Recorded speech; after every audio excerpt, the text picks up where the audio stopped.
CTV News at 5 with Tony Ryma and Rick Wyman with weather. Good evening. So glad you're with us on this Monday, April 13th. Officers in Sudbury charged 7 drivers over the weekend with impaired-related offenses. Officials say despite the province making changes to penalties, police continue to see more than 300 impaired-related arrests every year. CTV's Lindsay Ellick reports. From Friday at 2:30 p.m. to Sunday at 3:20 a.m., officers in Sudbury removed 7 impaired drivers because of proactive patrols, investigative follow-up, and calls from concerned community members. This included 4 motor vehicle collisions, 1 ATV collision, a disturbance, and then an incident that resulted in the seizure of a firearm. Dunn says those charged were all men between the ages of 21 to 55, with 6 out of the 7 under the age of 29. A few of these incidents were related to individuals contacting us with information of an alleged impaired driver. And when officers arrived on scene, they were able to determine that the individual was either impaired by drugs or by alcohol. Every driver charged with impaired over 80 or impaired determined by a drug recognition expert received a 90-day license suspension and their vehicle impounded for 7 days. First things first, thanks give to the Greater Sudbury Police for saving 7 people's lives, potentially, and I mean, probably more, but those numbers are so disappointing at this point, there's so many other options as far as impaired driving goes. I don't think people fully understand their decisions. Hancock is a longtime advocate against impaired driving, having lost her son DJ in a crash involving a drunk driver 11 years ago. We deal with that every day. So it's just so preventable. Sudbury needs to do better, as far as I'm concerned. Hancock says she feels penalties need to be stiffer. And for those thinking about getting behind the wheel, think of DJ and his family first. Lindsay Ellick, CTV News, Sudbury. Okay, let's talk about the weather. It's been another day of slightly above seasonal temperatures and the rain is continuing. How long will this precipitation last? For more details, let's bring in CTV's Rick Wyman. Tony, depending on where you live, we've got rainfall warnings for, Gore Bay, Perry Sound, North Bay, parts in between, as well as you can see on that systems map right now. It'll be pretty heavy tomorrow in some circumstances, so we'll talk about that. Systems map brought to you by CAA. Get your membership today at caa.ca. Here comes the system moving into the northeast, and again, that's going to bring a deluge of rain in some areas. We'll get to some of those numbers and a lot more in the 5-day forecast. Glimmer of sunshine, Tony. We'll keep our fingers crossed for at least one day coming up in the next couple of days. Back to you. Thanks, Rick. The Canadian Federation of Independent Business released a report indicating half of small business owners say crime has increased in their community. CTV's Madison Merrier has more from Sudbury. Small businesses in downtown Sudbury say they are no stranger to crime, but it hasn't been a major problem for their stores. I've been down since 1988, and there's always been, crime of some sort happening, but it's never interfered with my business, and I've been fortunate and lucky. So I do take steps also. I have security, I have cameras. We are very lucky that we have our stall here, like shop here in the proper downtown space, but it is very unfortunate that we went through that event. So one day we came and we saw someone broke our glass, one of our glass, door glass. Hussein said it was a learning experience, and now they keep lights on overnight and have purchased CCTV cameras as a prevention measure. And a lot of the times these things take a toll out of their financial bottom line for small businesses, especially for smaller businesses that don't have the resources that, let's say, a major grocer. CFIB couldn't give any northern specific data, but called on national data saying crime and safety issues are adding more pressure to small businesses, and they hope policymakers make changes. For businesses in the long term right now, Canada, we're seeing an entrepreneurial drought, which just means that we're seeing more business exits than we're seeing openings. Crime and safety issues, this is just fuel that adds to the fire of all of this. Though crime may be a concern for some businesses, many of the owners we spoke with said that they love being downtown and hope to see some new small businesses move to the location. I think the downtown is getting a new facelift and a lot of positive things happening. Every city's downtown is the heart. Madison Marier, CTV News, Sudbury. Families of people who died in collisions on highways 11 and 17 are in Toronto today, demanding action on winter maintenance and road twinning of these major routes. As CTV's Eric Tashner tells us, Northern NDP MPPs joined them in their fight. We have less of a life now. Families who lost loved ones in devastating crashes on the Highway 11-17 corridor can't fathom why these two roads are not safe. It's a crisis they see not being addressed. They can look at a map, they can tell where their accidents are, where their fatalities are, and it just seems it keeps getting neglected and ignored every time. Since the start of 2026, 10 people have been tragically killed on these roads, including Cheyenne Viant on January 29th in a crash with another vehicle that killed her. I have to go by that spot 2 times a day, every day, to go to work. Where she took her last breath. It was wet to here, and then it was ice the whole way. Jim Bailey's son Dallas was only 19 when he perished in a fiery crash in October 2018. My son's not the first, he won't be the last. Cheyenne's not the first, she won't be the last. It's just repetitive. This is Northern Ontario Trans-Canada. They took part in watching a documentary produced by the NDP after a 2-week tour of Northern highways. Then, in a zealous discussion, highway safety, especially on 1117, it's at a crisis level. Everyone in Northern Ontario knows. Northern NDP MPPs put Transportation Minister Prabmeet Sarkaria on the spot. Minister, what you are doing now is not working.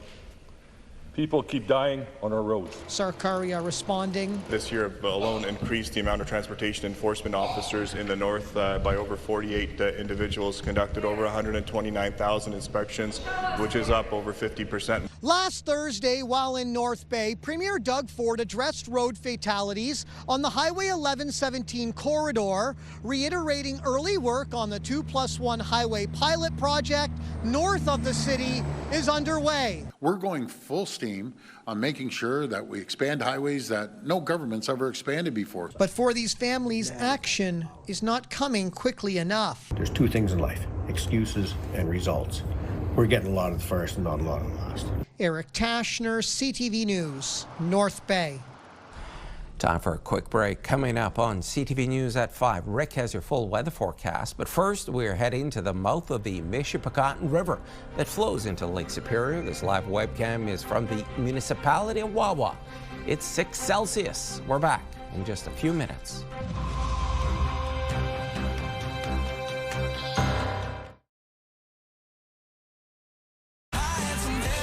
Country 91.7. Texas, I can tell. Sudbury's home for the best country music.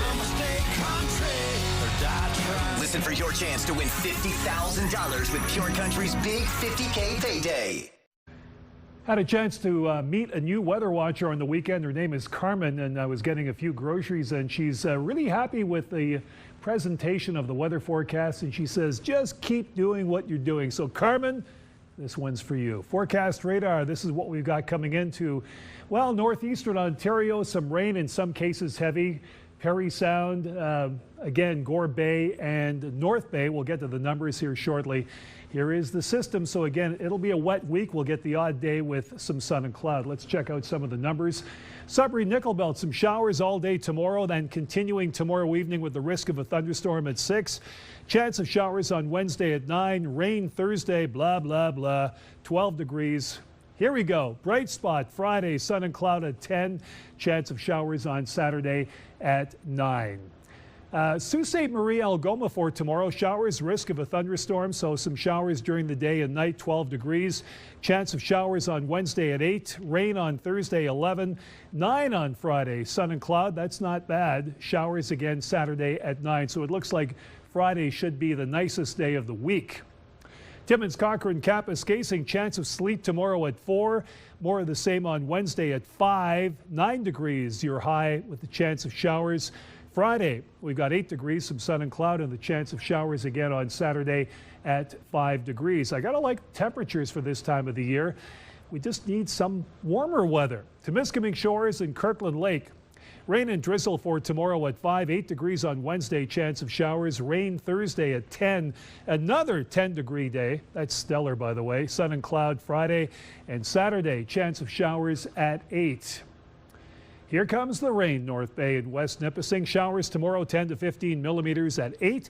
10 degrees Wednesday, chance of showers. Rain Thursday at 12. 11 Friday, sun and cloud, chance of showers at 10.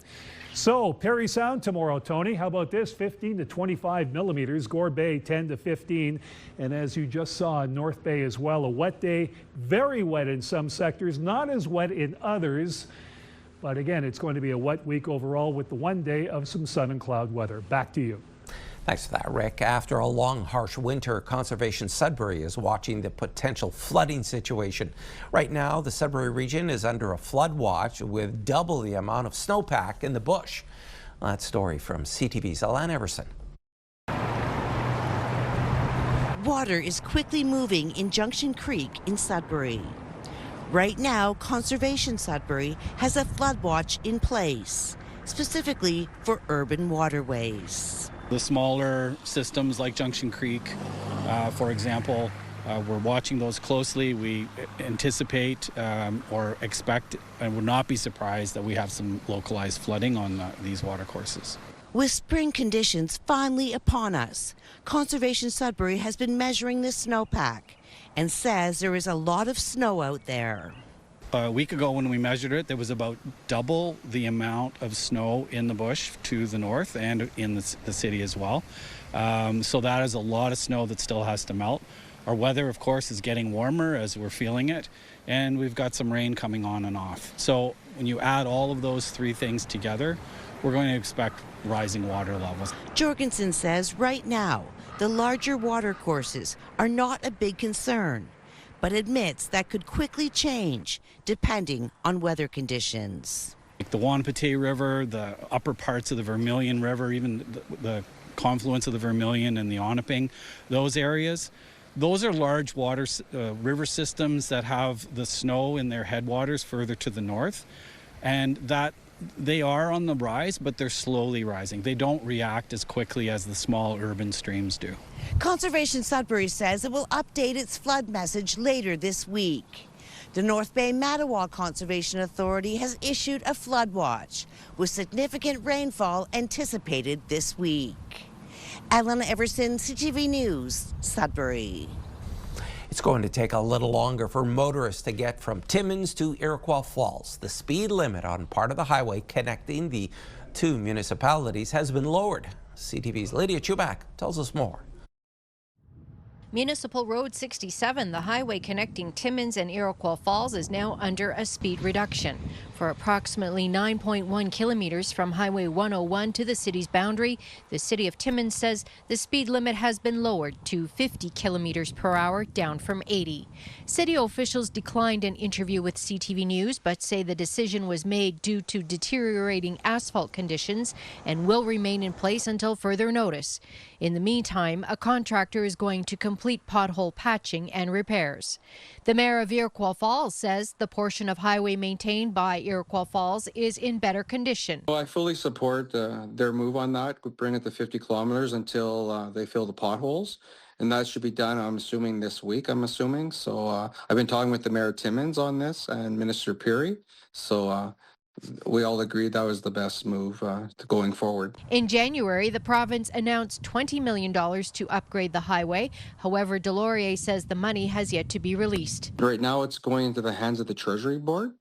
And once it's done that phase, we should know when we can start the next phase and starting construction and engineering on that road. Delorier added he cannot confirm whether construction will begin this year. Municipal Road is approximately 22 kilometers and connects Highway 101 with Highway 11. It's a key route for mining, forestry, and residential traffic. Lydia Chubak, CTV News, Timmins. North Bay Police have released an age-progressed image of Glenn Wesley, who has been missing for 16 years. Wesley was a patient at the Northeast Mental Health Hospital in 2010. He was granted a short-term pass to leave the facility September 15th. He was 28 years old at the time. It was believed he was heading to downtown North Bay when he left the hospital at 1 that afternoon, but never returned. Police say they've had unconfirmed sightings of him over the years in Timmins, Cochrane, and New Liskeard. Hydro One is hosting open houses this week about the proposed Sudbury-Barrie transmission line. Residents in Parry Sound can attend tomorrow at Legion Branch 117 from 4 p.m. to 7, and in Sudbury, Hydro One will host the open house at Centennial Arena in Hanmer Wednesday from 4 to 7 p.m. For those who can't attend in person, a virtual session is scheduled for next Tuesday, April 21st from 6 to 7 p.m. He's one of the best curlers on the planet. Coming up on CTV News at 5. Now, Sioux City Council wants to name part of a local street after the Brad Jacobs Olympic team.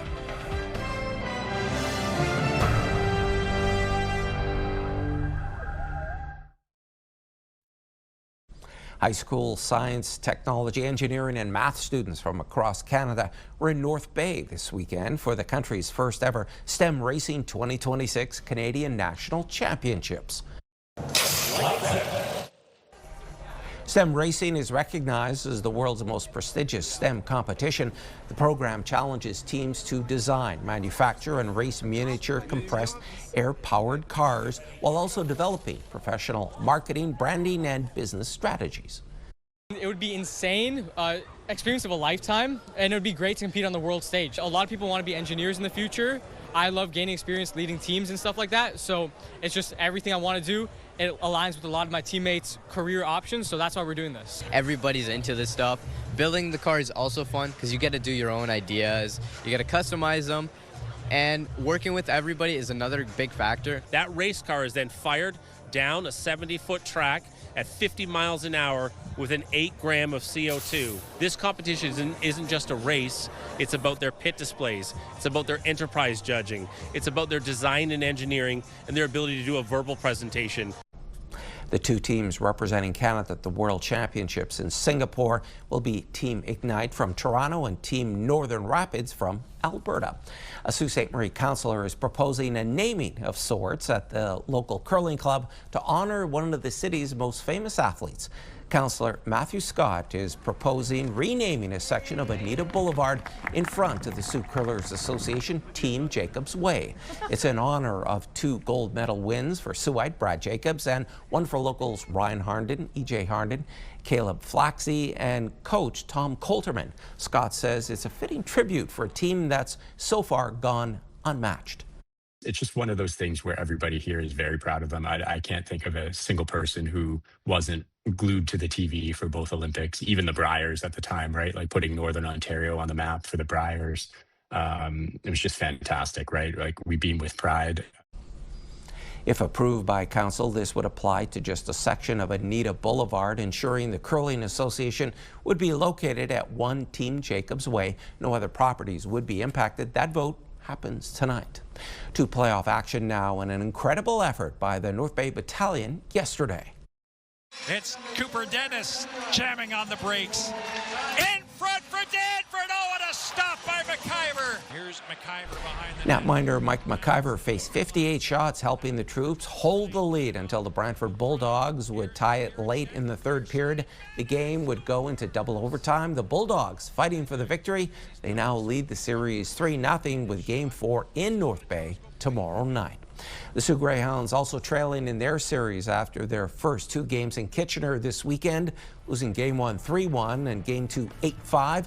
They'll be back at GFL Memorial Gardens tomorrow night for Game 3. Pure Country Catch-Up. When we return, we find out what Josh and Coop are up to. You're watching First at 5.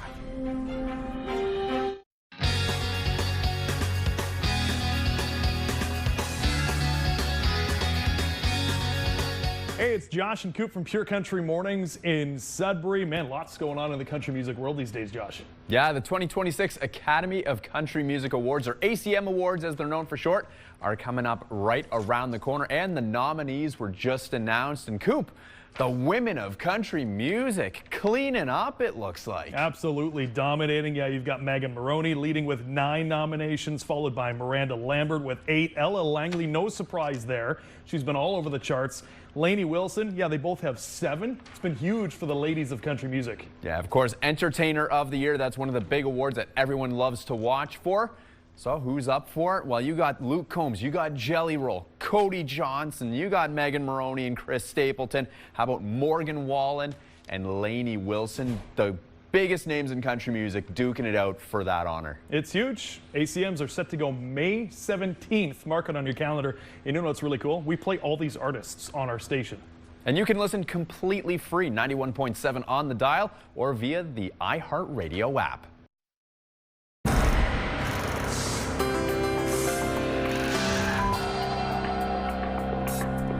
Our first community close-up comes to us from North Bay. The Near North Palliative Care Network is holding its inaugural April Showers Bring May Flowers virtual art auction and fundraiser. It's a virtual event and it's happening April 21st to May 1st. We are heading to Grocap in Prince Township west of Sault Ste. Marie. Bruce Lee says he's seen a lot of ice on the river, but no chance of walking out there. Thanks so much, Bruce. We are going to Sturgeon Falls. Paul Rivard Cressman took this photograph of a fox. Carol Rivard says the fox is beautiful and also looks healthy. Thanks so much for sending this in to us. And if you have any pictures, videos, or events you'd like us to showcase, you can always email them to us at communitycloseup@bellmedia.ca. Finally, a glimpse into Sudbury's past was unlocked over the weekend. A time capsule that was tucked away in one of the pillars at Tom Davies Square in October 2001 was opened Saturday. Photos and maps of the city 25 years ago were found inside, along with information on the School of Medicine, Cancer Center, and Snow Lab, all of which were just being created at the time. Items from the time capsule will be on display across the city at local libraries, starting at the Mackenzie Street branch. And there's more news for the North coming up at 6. For now, continue watching as we hand things over to CTV National News.